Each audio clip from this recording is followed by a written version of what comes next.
Jadi sekarang aku, Nebukadnezar, memuji, meninggikan, dan memuliakan Raja Sorga, yang segala perbuatannya adalah benar, dan jalan-jalannya adalah adil, dan yang sanggup merendahkan mereka yang berlaku congkak. Daniel pasal 4 ayat 37. Bacaan harian Daniel pasal 4 sampai 6. Babel sebuah kerajaan besar ketika Nebukadnezar memerintah. Alkitab mencatat bahwa Tuhan berkenan menyatakan tanda-tanda dan mujizat-mujizat di sana. Itulah yang mendatangkan kemuliaan besar.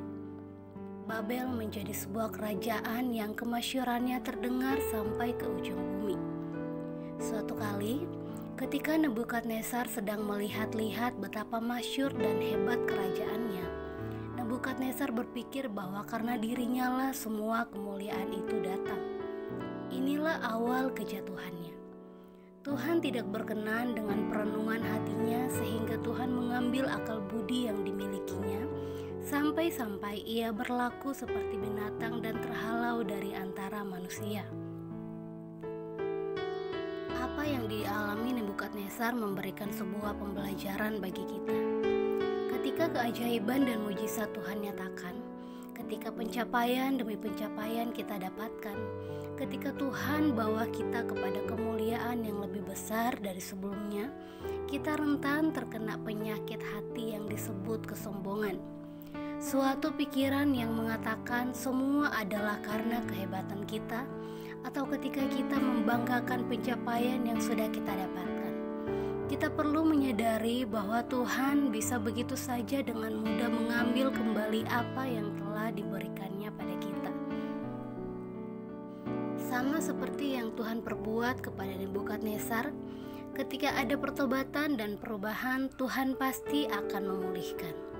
Ketika Nebukadnezar menyadari kesalahannya dan mengakui semua asalnya dari Tuhan, oleh Tuhan dan bagi Tuhan, maka Tuhan pun berkenan memulihkannya, mengembalikan kemuliaannya bahkan lebih dari sebelumnya. Belajar dari kisah ini, setiap orang tentu memiliki perasaan bangga. Ada yang merasa bangga dengan kemampuannya, prestasinya, karirnya, bisnisnya, kekayaannya, dan lain sebagainya. Orang melakukan berbagai cara untuk membangun kebanggaan terhadap dirinya sesuai target yang ingin diraihnya.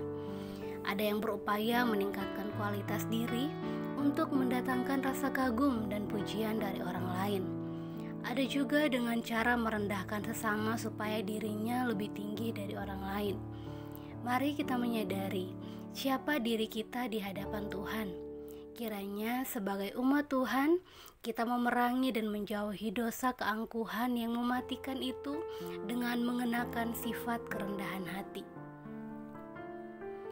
Tuhan menentang orang yang congkak, tetapi mengasihani orang yang rendah hati. Biarlah kita mengizinkan Tuhan bekerja dengan caranya untuk memurnikan hati kita dari segala keangkuhan yang membanggakan diri sendiri, agar kita layak untuk menjadi saksi Kristus yang rendah hati dan berkenan kepadanya. Refleksi, bagaimana cara kita membangun sebuah kebanggaan diri? Apakah kita merasa puas ketika kita terlihat lebih dalam berbagai hal bila dibandingkan dengan orang lain? Jika ini yang terjadi, berarti kita termasuk kategori orang yang angkuh. Hindari sikap angkuh karena keangkuhan adalah sifat sombong dan membanggakan diri sendiri, menampilkan diri mulia, unggul, hebat, lebih tinggi dari orang lain. Power statement. Kesuksesan harus menjadikan kita semakin rendah hati di hadapan Tuhan dan sesama. Mari kita berdoa.